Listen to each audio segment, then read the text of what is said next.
This is TechCrunch.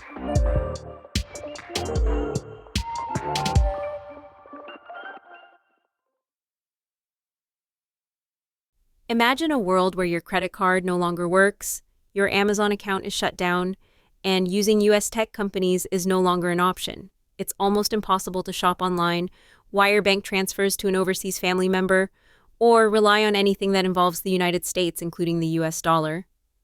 For one Canadian, this is now her reality. Last year, the Trump administration added Kimberly Prost, a judge on the International Criminal Court, to its economic sanctions list, after she served on an appeals chamber that, in 2020, unanimously authorized the ICC's prosecutor to investigate alleged war crimes in Afghanistan since 2003, including U.S. service personnel. The United States is not a member of the ICC and does not recognize its authority. Several other ICC judges and prosecutors have also been sanctioned by the Trump administration. Prost, whose name now shares the same list as some of the world's most dangerous people, from terrorists to North Korean hackers and Iranian spies, described the effect of sanctions on her life as paralyzing in an interview by the Irish Times. This high-profile case provides a glimpse into the disruption that being cut off from the U.S. can have on a person's everyday life.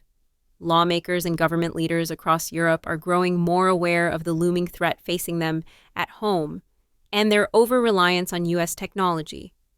Trump's diplomatic escalations and the upending of international norms, including the capture of a foreign leader and threatening to invade a NATO and European ally, have caused some EU countries to consider moving away from U.S. tech and reclaiming their digital sovereignty. This shift in thinking comes as the Trump administration has become increasingly unpredictable and vindictive. In Belgium, the country's cybersecurity chief conceded in a recent interview that Europe has lost the internet to the United States, which has hoarded much of the world's tech and financial systems, saying that it is currently impossible to store data fully in Europe as a result of U.S. dominating digital infrastructure, and urged the European Union to strengthen its tech across the bloc. The European Parliament voted January 22nd to adopt a report directing the European Commission to identify areas where the EU can reduce its reliance on foreign providers. Parliamentarians said the European Union and its 27 member states rely on non-EU countries for more than 80% of its digital products, services, and infrastructure. The vote was non-binding, but comes at a time when the European Commission is moving to bring more of its technologies and dependencies onto its own turf. The French government said Tuesday it would replace Zoom and Microsoft Teams with its own domestically made video conferencing software, Visio. Concerns about digital sovereignty are not new and date back decades to at least 2001, when the U.S. introduced the Patriot Act in the aftermath of the September 11th terrorist attacks. The Patriot Act allowed U.S. intelligence agencies to surveil the world in ways it had never been allowed to before, including spying on the communications of citizens of its closest allies in Europe, despite the bloc's strict data protection and privacy rules. Microsoft conceded years later in 2011 that as an American tech company, it could be compelled to hand over Europeans' data in response to a secret U.S. government order. It wasn't until 2013 when much of this surveillance was revealed in practice through classified documents leaked by then NSA contractor Edward Snowden. At the individual consumer level, there has also been a concerted push to urge users to switch away from U.S. tech providers and technologies, with tech workers calling on their chief executives to speak up against the rising brutality of U.S. federal immigration agents. Independent journalist Paris Marx has a guide for getting off of U.S. tech services, while several other websites encourage users to use alternatives to big tech products and services, such as open-source tools. Amazon announced on Tuesday that it will close its brick-and-mortar Amazon Go and Amazon Fresh stores and will instead expand its capacity for same-day grocery delivery, as well as its Whole Foods Market footprint.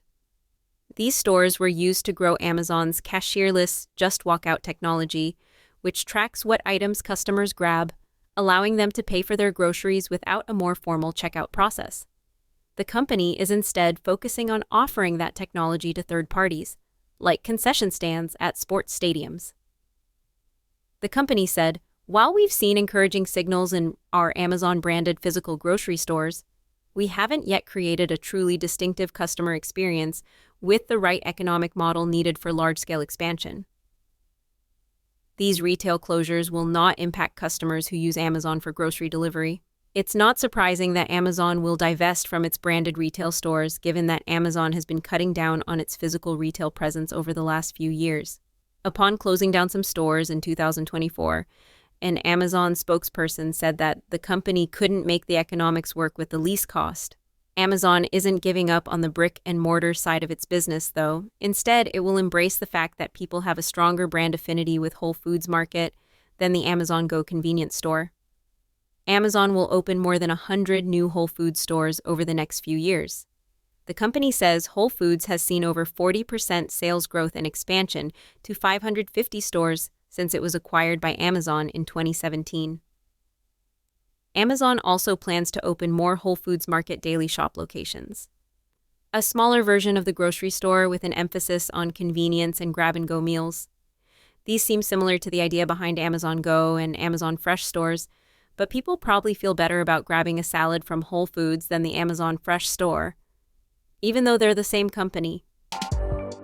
That's it from TechCrunch. For more tech stories like these, go to techcrunch.com.